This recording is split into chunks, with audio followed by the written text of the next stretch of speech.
Hey, Refinery family, it's Stephen again with your questions and answers.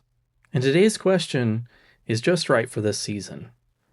This is a season where a lot of people are asking, what's next? Graduations are happening, one chapter is closing, another's opening, and in between, there's often this space where everything feels quiet.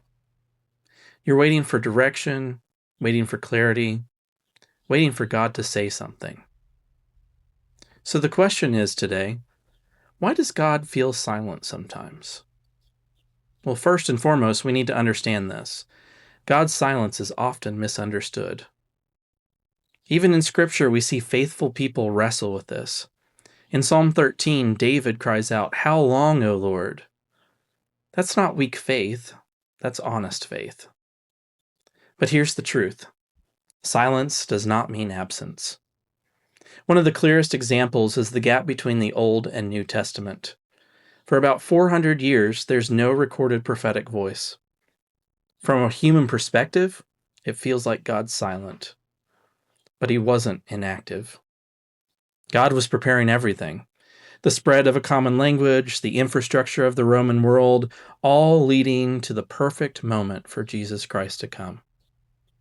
What looked like silence was actually intentional preparation. And the same is true in our lives. Sometimes what feels like silence is actually God doing a deeper work, teaching us to trust him, not just respond to him.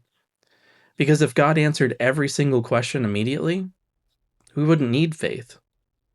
But Scripture tells us we walk by faith, not by sight. And here's the thing we can't miss. God has already spoken. Through his word, he's revealed who he is and who he calls us to be. So in the quiet seasons, it's not that God has stopped speaking.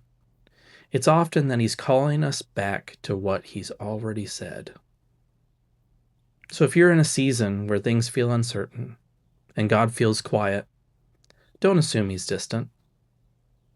Stay in his word, stay in prayer, stay faithful.